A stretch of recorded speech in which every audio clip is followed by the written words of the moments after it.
Hey everybody, Nick from 9Card TCG, and today we are talking about 5 things about Pokemon evolution that just bother me a lot. And I know what you're going to say, Nick, it's just a children's video game or TV show. Why are you making such a big deal out of it? Well, because I can.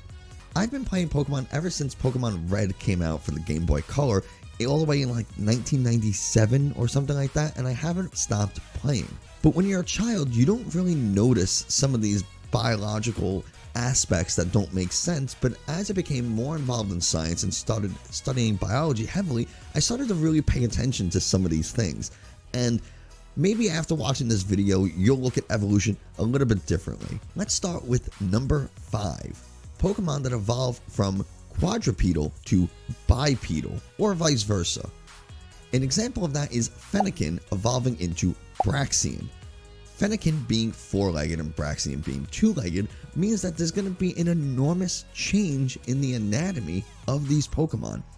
Fennekin, being a 4-legged animal, is going to have a spinal column, this is a vertebrae from a real animal, that is arranged parallel to the ground. So you're going to have serial sections of vertebrae in a linear fashion parallel to the floor. And the spinal column will travel in the same direction.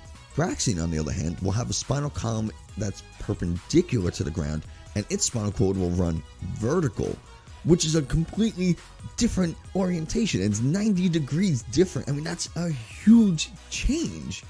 So you have to go, and I know I'm throwing this thing all around, but you have to go from here to here, or vice versa, depending on which direction you're going. But if Fennekin, the entire spinal column has to go from this orientation to this orientation, and oh my, that has to be terrible. In addition to that, the opening in which the spinal cord reaches the brain has to change. And that soft spot is where the spinal cord enters your brain. And you have to change that. You have to slide the spinal cord from being on the bottom all the way to the back. And I know I'm trying my best to like point to it, but doing the back of my head in video and stuff doesn't really work. But you get the idea. I don't have a skull to show you, unfortunately. Or fortunately, I guess, is probably more accurate. Number 4 on the list is Pokemon that go from being really small to just being gigantic.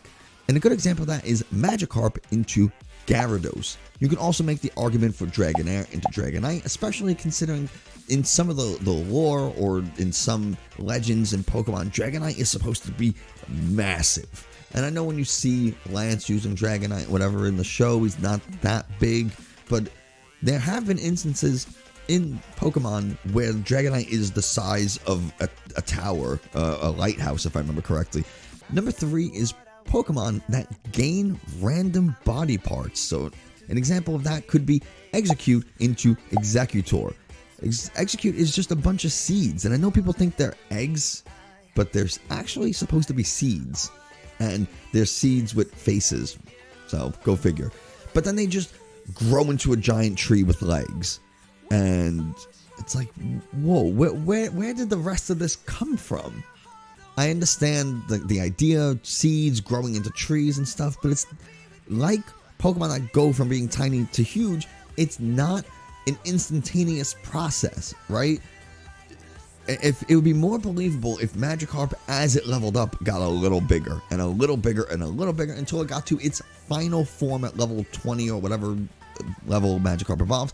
And the same thing for Execute. It would be really cool to see Execute over time growing and going into a from seeds to a sapling to a junior tree to a full whatever the hell it is, palm tree. And I think that would be really cool, but it's obviously a lot of work on animators and developers, and it's just too much to do, I guess. I mean, I understand, but really, that's how it should work or would work in a real biological world, not one where evolution is. Number 2 is Pokemon with objects. Like, are the objects needed? Let's take, for example, the Rillaboom line. Grookey is a Pokemon that just has a stick, and I really love the idea of a Pokemon just being born, I guess, or hatching out of an egg in the series, and just finds a stick. Whether it has a natural inclination to a specific stick because it has mystical or magical properties or something, but the idea of this Pokemon just being gravitating to a stick and then it uses the stick and for battle or for whatever it does in the show canonically, I think that's great. I think it's really interesting, and it kind of adds a little something to Pokemon battles. It's like now you're getting attacked by a monkey with a stick. Like, it's not just a random fire-breathing dragon. It's like, this could happen. Monkeys do use sticks. I think that's really cool. Then it evolves into Thwackey, and it gets a second stick, and it's like, cool. All right, yeah, 2 sticks better than 1, I guess. But then Rillaboom comes, and now it has a full drum set that, like, presumably Rillabooms in the wild would have to carry around with them. I understand from a trainer aspect it's going to sit in a Pokeball, but in nature, wild Rillabooms, do they all just carry their drums everywhere? Do they store their drums somewhere and then, like, go back to it at the end of the day? Like, I don't know how that works. I think that's really interesting, but Pokemon with items, Kronkledor, or whatever its name is, like, what's up with those concrete pillars?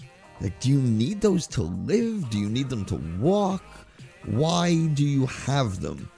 And since we're on the subject, how does Timber go from being a tiny little beaver thing with a 2x4 to evolving up into something with a steel beam, and then it evolves into something with concrete bricks or concrete pillars?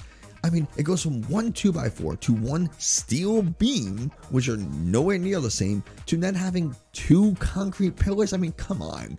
Just give me a break. That is nonsense. And I really hate that. The last one is Pokemon with clothes. And a lot of people give Delphox a lot of grief because of the fur design, how it's supposed to look like a wizard robes. And okay, fine, you want to knock the design of the Pokemon is one thing, but some Pokemon have legitimate clothes. For example, Machop, no clothes. Machamp, clothes. Now, Machamp out of nowhere has underwear, and I'm pretty sure Machoke does too, but let's talk about Machop to Machamp. I mean, for Machop to not have underwear means he's smooth like a Ken doll, but then Machamp now has underwear. That implies Machamp grew more than just 2 arms. So there you have it. There are my top 5 things that bother me or don't make sense about Pokemon evolutions. I hope you look at these a little differently. Maybe there's something that you never noticed before with some other Pokemon line, and then let me know in the comments below. What did you think? You know, do these bother you? Do they not? Do you not care? Have you never even considered it? Let me know in the comments below. I'd love to see what you're thinking. That's going to do it for us today. Thanks so much, and we'll see you next time.